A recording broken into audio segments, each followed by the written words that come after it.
가라지, 이런 제목입니다. 오늘 본문은 가라지 비유입니다.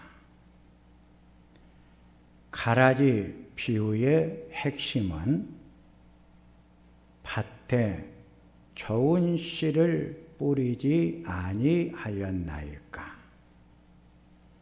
그런데 가라지가 어디서 생겼나이까? 가라지는 이삭이 나오기 전까지는 보리와 비슷해 구분하기가 어려운 보리과에 속한 작물입니다. 가라지 열매는 강한 독성을 지니고 있어 먹으면 구토와 설사가 나오고 죽기까지 합니다. 그래서 가라지의 별명이 독버섯입니다. 마태복음 13장 39절을 보면 가라지를 뿌린 원수는 마귀요. 마태복음 13장 38절을 보니까 가라지는 마귀의 아들들이다. 이 가라지 비유가 기록이 될 당시에 과거에 나하고 감정이 안 좋은 사람 밭에다가 이 가라지를 많이 뿌려가지고 그 사람의 농사를 망쳐 놓는 일들이 많이 있었습니다. 로마 시대에는 이런 일들에 대한 처벌의 법이 만들어졌습니다. 첫째, 가라지 비유가 주는 메시지입니다. 교회 안에는 가라지 같은 성도가 반드시 있다는 것입니다. 교회 안에는 참 성도와 거짓 성도가 함께 공존한다는 것입니다. 교회는 참 좋은 곳입니다. 교회는 옳은 말씀만 선포가 되어집니다. 좋은 말씀만 들려지고 좋은 말씀만 전합니다. 좋은 성도들이 되기 위해서 모인 곳인데 강한 독성을 가진 독한 성도가 있다는 것입니다.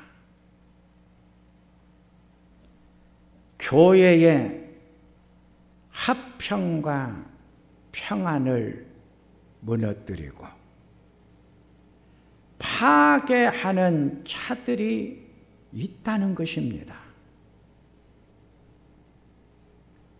교회 안에는 가라지 같은 악한 성도가 어느 교회나 있다는 것입니다. 이상하게도 좋은 교회, 아름다운 교회, 좋은 사람들만 모여있는 교회 안에 독성이 강한 성도들이 있다는 것입니다. 마태복음 7장 17절에서 20절에 좋은 나무가 아름다운 열매를 맺고 못된 나무가 나쁜 열매를 맺나니 좋은 나무가 나쁜 열매를 맺을 수가 없고 못된 나무가 아름다운 열매를 맺을 수 없듯이 열매로 그들을 알리라고 했습니다. 좋은 곡식은 열매가 맺히면 고개를 숙이는데 가라지는 윗부분에 몇 알만 맺기 때문에 늘 곧게 서 있습니다. 좋은 성도는 성품이 좋아 좋은 열매를 맺기에 늘 겸손한 모습을 보지만 가라지 같은 성도는 자기 기준에 따라 살기에 교만하고 언제나 비판을 하고 아름다운 공동체를 파괴하고 무너뜨립니다. 두 번째로 육에 속한 자입니다. 갈라디아서 5장 17절에 육체의 소욕은 성령을 거스리고 성령은 육체를 거스리나니 이 둘이 서로 대적함으로 너희가 원하는 것을 하지 못하게 한다고 했습니다. 우리 안에는 육체의 소욕의 지배를 받고 사는 사람이 있고 성령의 지배를 받고 사는 사람이 있다는 것입니다. 그러기에 육체의 소욕의 지배를 받고 사는 사람들은 이 성령의 사역, 성령의 역사가 일어나지 못하도록 늘 막아버리고 거절한다는 것이에요. 육체의 소욕은 성령을 거스리고 마귀는 사람들이 아름답게 살아가지 못하도록 늘 방해를 하고 저주를 하고 비판을 하고 무너뜨립니다. 갈라디아서 5장 19절을 보면 육체의 일은 마귀의 영을 받은 자, 마귀의 지배를 받는 자는 육체의 열매를 맺게 되는데 육체의 열매가 어떤 열매냐? 육체의 열매를 보면 음행이라고 하는 열매가 나옵니다. 이 음행은 더러운 것이에요. 아름답지 못한 거예요. 이 마귀의 영을 받는 자, 마귀의 지배를 받는 자는 율법적인 죄로 윤리적, 도덕적인 삶이 무너져 가고 있다 그랬어요. 이 음행이라고 하는 것은 율법적인 측면에서 죄예요. 이 율법적인 측면에서의 죄를 도덕적, 윤리적 삶이 아름답지 못한 것을 말하고 있어요. 윤리적, 도덕적 삶은 인간의 가장 기본적인 삶의 원리인데, 인간의 기본적인 삶에 무너지는 것, 기초가 파괴되고 기본적인 삶의 모습이 무너져 가는 것을 말하고 있어요. 육체의 열매, 육에 속한 자들의 열매는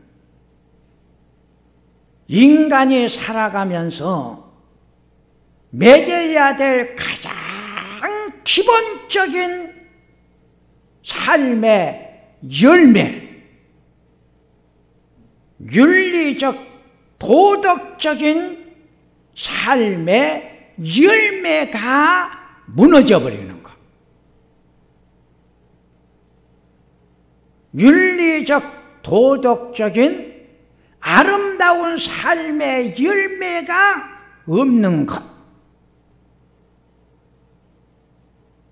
또 육체의 열매를 분석해 보면 호색이라고 하는 단어가 나와요. 호색, 사회생활에 방종을 말하고 있어요. 사회생활은 나와 너의 관계성을 말하며 모든 나와 너의 관계가 아름답지 못함을 말하고 있어요. 우리는 혼자 세상을 살아가는 존재가 아니에요. 우리는 나와 너라고 하는 사회라는 관계성 속에서 이 세상을 살아가는 사회적 동물이에요.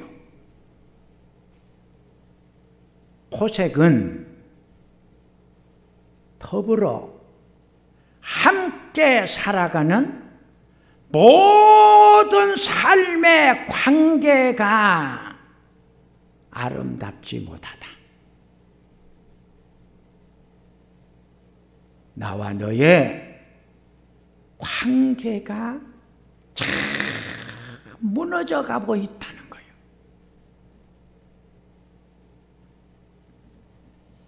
갈라디아서 5장 19절을 보면 마귀의 영의 지배를 받는 자가 맺는 열매가 이제 구체적으로 나오는데, 그 열매들을 보면은요, 원수 맺는 것, 분쟁, 시기, 분냄, 분열, 방탕함 이런 단어들이 나와요. 마귀의 영의 지배를 받는 자가 맺는 열매를 보면 모든 것을 파괴하고 무너뜨리는 것이죠. 12 제자 중 마귀의 영을 받은 자, 육에 속한 자, 가라지 같은 성도가 가론 유다예요. 사순절 5번째 주일을 지키면서 지금까지 목회하면서 목회자로서 풀 수 없는 문제가 하나 있었어요.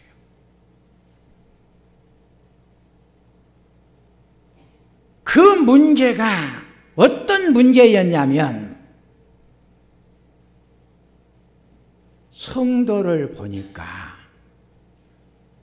참 좋은 성도가 있고 그렇지 못한 성도가 분명히 있다는 거예요.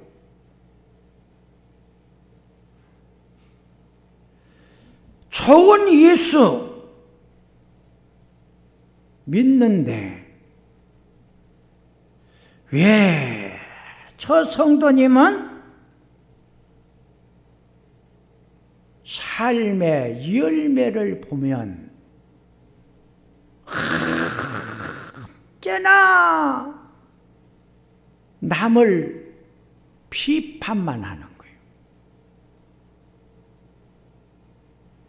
그리고 자기의 삶의 기준에 따라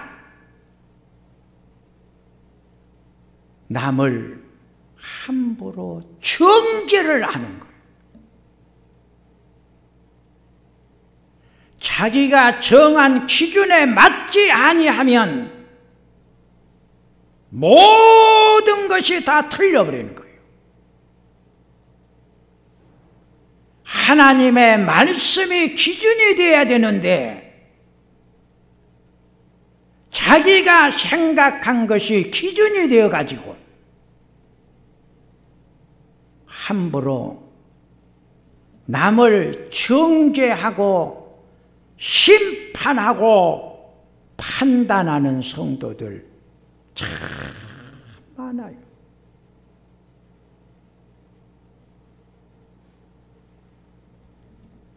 교회를 힘들게 하는 성도님들, 교회를 무너뜨리는 성도님들, 아름다운 영적인 성도의 공동체를 말로 살인을 하는 성도들, 말 때문에 상처를 받고 몸부림을 치게 만든 성도들이 있다는 거예요.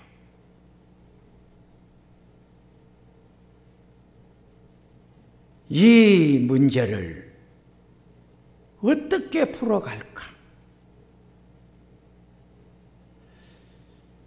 좋은 예수님, 좋은 말씀 듣고 좋은 사람 되자고 우리가 말씀을 듣고 신앙생활하고 믿음 생활하는데 살아가는 열매를 보니까 왜 저런 열매를 맺을까? 왜 그럴까? 사순절을 보내면서 가론 유다를 생각해 보았어요. 가룟 유다의 삶을 묵상해 보았어요. 그랬더니 답이 거기에서 나오는 거예요. 12 제자 중 예수님이 가장 믿었고 신임했던 제자가 가룟 유다였어요. 그래서 예수님이 회개라는 직분을 맡겼죠. 가룟 유다처럼 하나님 잘 섬기고 믿음 생활 잘하는 성도들이 얼마나 많은지 몰라요. 신앙의 생활은 잘 하는데 신앙 생활에 아름다운 열매가 없어요. 예배 드리는 모습을 보면 가장 FM으로 예배를 드리는 거예요.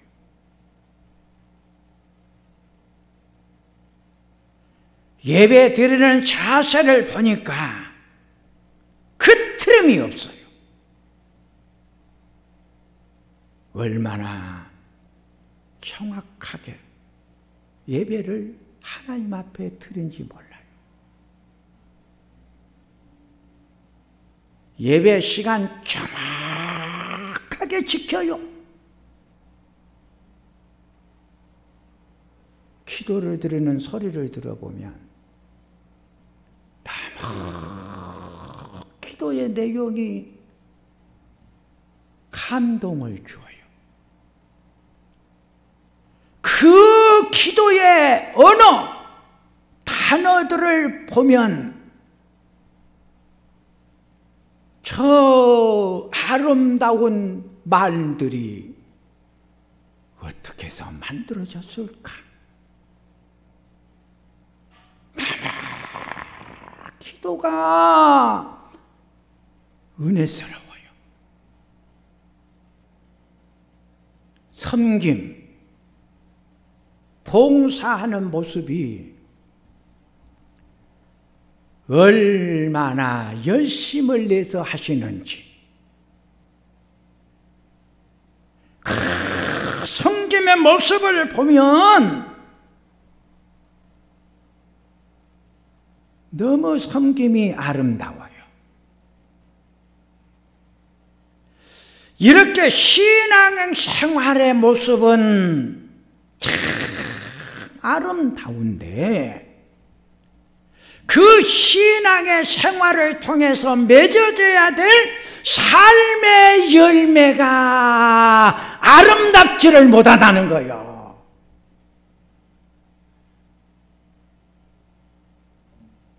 예배드리는 모습이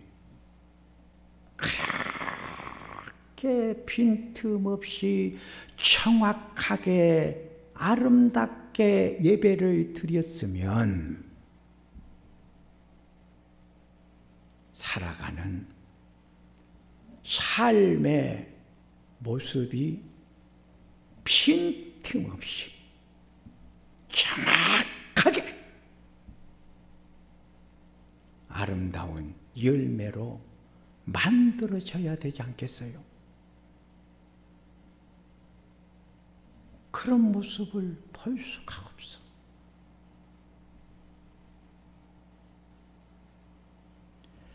기도의 내용을 만들어내는 그 아름다운 단어들은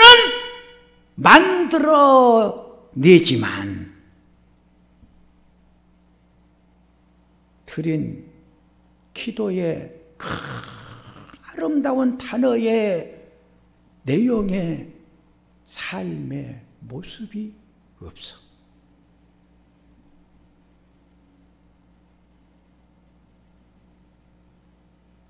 사랑하는 성도님들이여,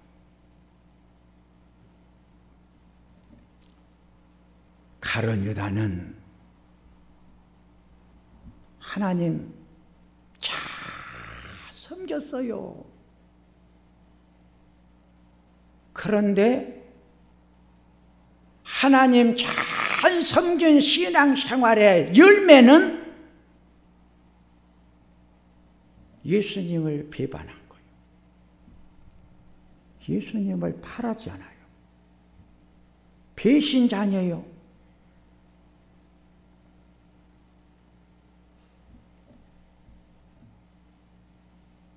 왜 덕을 잃어버리고 덕에 열매가 없는 거예요? 왜 그럴까요? 마귀의 영에 지배를 받기 때문이에요. 하나님의 영, 성령이 없기 때문이에요. 요한복음 13장 2절에 마귀가 벌써 가룟 유다의 마음에 예수를 팔려는 생각을 넣었더라 그랬어요. 마태복음 26장 20절에서 25절에 12 제자와 식사하는 중 너희 중에 한 사람이 나를 팔래라. 12 제자가 이 말을 듣고 근심하여 주여 나는 아니지요. 12 제자가 너희 중에 나를 팔 자가 있다. 그러니까 주님 나는 아니지요 하고 예수님께 물어요. 예수님께서 그릇에 손을 넣는 자가 나를 팔 것이다. 나를 파는 자는 화가 있을 것이다. 그 사람은 차라리 태어나지 아니었더라면 제게 좋을 뻔하였느니라. 유다가 주님을 바라보시면서 랍비여 나는 아니지요. 성경을 정확하게 단어들을 분석해 보면요, 가룟 유다만 예수님을 부르는데 랍비여 나는 아니지요. 가룟 유다만 랍비라는 단어를 사용했어요. 랍비는 선생님을 말해요. 유다는 예수님을 고백할 때 랍비, 선생으로 고백을 하고 있어요. 유다는 예수님을 4대 성인 중 한 사람으로 보고 부르고 있는 거예요. 구원자라고 하신 예수님이 가룟 유다에게는 없었어요. 예수의 영이 없이 교회 안에 머물고 신앙생활하는 자들이 얼마나 많은지 몰라요. 가룟 유다는 성령에 속한 자가 아니기에 결국은 회개의 열매가 없어 비참한 삶을 스스로 마감하고 말았어요. 가룟 유다에게는 나를 구원해 주시는 주님, 나의 구원자이신 주님, 신앙의 고백이 없다는 거예요. 그에게 예수는 믿기는 믿어도 예수의 영이 없기 때문에, 마귀의 영의 지배를 받고 살기 때문에 그는 스승을 팔아버렸던 거예요. 그리고 자기 자신의 삶을 비참하게 만들어 버렸던 거죠. 세 번째, 영에 속한 자예요. 성령에 속한 자, 좋은 씨앗, 좋은 마음 밭을 소유한 자, 예수의 영의 지배를 받는 자. 로마서 8장 14절에 무릇 하나님의 영으로 인도함을 받는 사람은 하나님의 아들이라.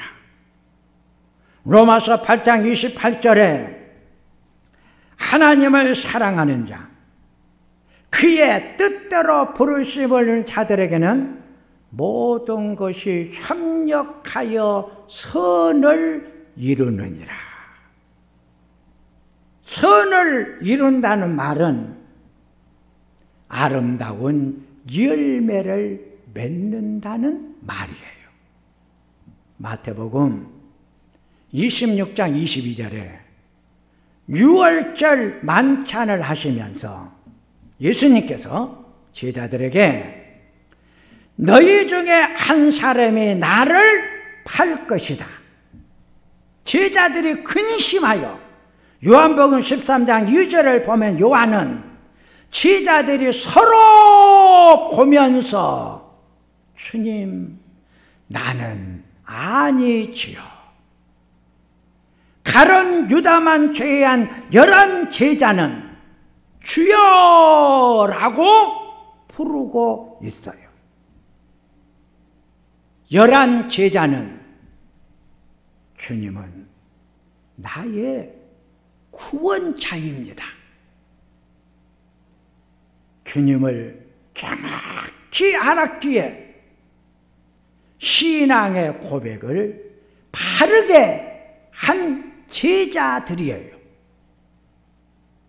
이 신앙의 고백을 가장 바르게 정확하게 알고 고백한 자가 베드로 제자였죠.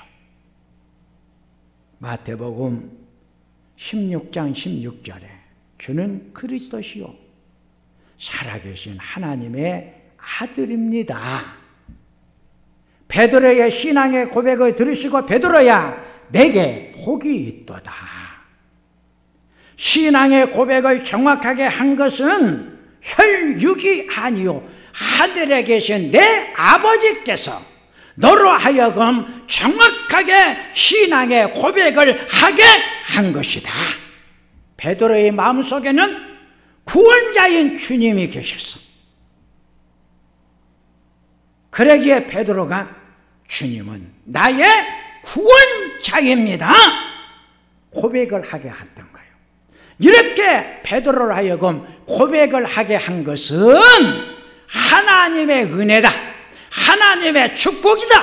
왜 베드로가 그런 신앙의 고백을 정확하게 할 수가 있었느냐? 그의 안에는 하나님의 영, 그리스도의 영이 베드로를 지배하고 있었기 때문에.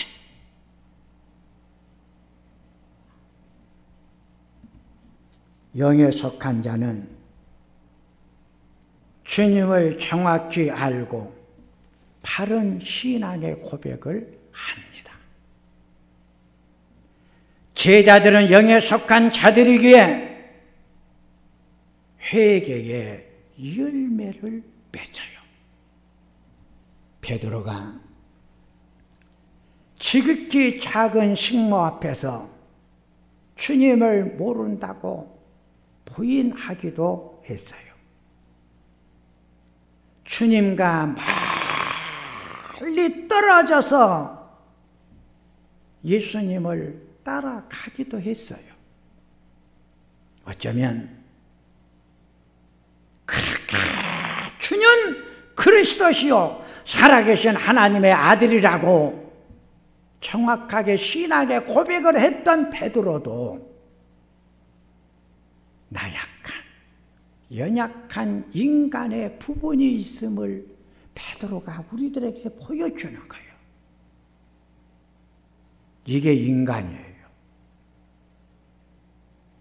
베드로가 닭 우는 소리를 듣고 하나님 앞에 가슴을 치면서 자기의 나약함과 연약함을 하나님 앞에 고백하는 거예요. 이것이 회개예요, 회개. 그래서 베드로가 닭 우는 소리를 통해서 자기의 잘못을 깨닫고 하나님 앞에 회개를 하는 거예요. 더 아름다움은 회개를 통해서 만들어지는 거예요. 회개한 자의 신앙의 생활의 모습은 아름다운 열매를 맺어요. 이제 말씀을 정리합니다. 교회 안에는 참 신자와 거짓 신자가 있습니다. 교회 안에는 좋은 성도와 가라지 같은 성도가 함께 공존하고 있습니다. 교회 안에는 신앙의 목적을 분명히 알고 한 자와 신앙의 목적을 분명히 알지 못하고 한 자가 있습니다. 참 성도는 영에 속한 자, 성령에 속한 자, 좋은 밭대 소유자, 좋은 씨앗입니다. 거짓 성도는 육에 속한 자, 마귀의 영의 지배를 받는 자, 예수의 영이 없는 자입니다. 신앙생활의 목적을 잃어버리고 자기의 목적 달성을 위해 신앙생활한 자들입니다. 후회뿐이지 회개가 없습니다. 그러기에 육에 속한 자, 마귀의 영의 지배를 받는 자는 언제나 영적인 아름다운 교회라고는 공동체를 무너뜨리고 파괴하는 거예요.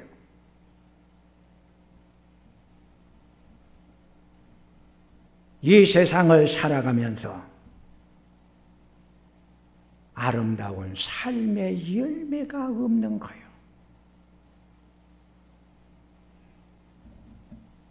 아름다운 열매, 빛나는 아름다운 열매는 성령 안에 속해야, 예수 안에 속해야 맺어지기 때문에 그래요. 사랑하는 성도님들이요, 여러분은 어디에 속한 성도입니까? 하나님의 영의 지배를 받습니까? 마귀의 영의 지배를 받고 삽니까? 내가 살아가는 내 삶의 모습을 보면 압니다. 살아가는 내 삶의 모습이 아름다우면 성령의 지배를 받고 사는 거고, 내 삶의 모습이 악하고 더럽고 추악하면 악한 영의 지배를 받고 사는 거예요. 내가 말하는 내 말을 들어보니까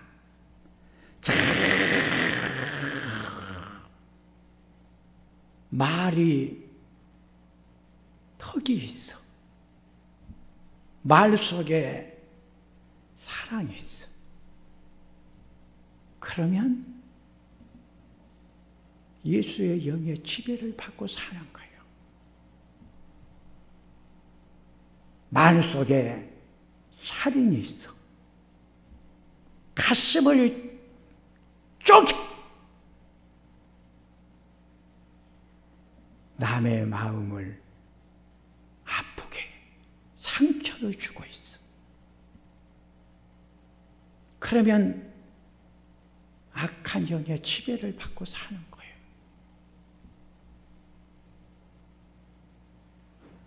여러분 안에 하나님의 영이 들어와 하나님의 영의 지배를 받고 아름다운 삶의 모습을 보여주면서 살아가시는 우리 성도님들 다 되시기를 축원합니다. 하나님 아버지 감사합니다. 하나님, 나를 보았더니 하나님의 영의 지배를 받고 살고 있습니다. 네, 말을 분석해 봤더니 성령의 지배를 받고 살고 있습니다. 성령님이여, 내 안에 머물러 계시옵소서. 성령님이여, 내 안에서 떠나지 마소서. 오직 성령님의 충만한 상태 유지하며 살아가는 내가 되게 하소서. 예수님의 이름으로 기도하옵나이다.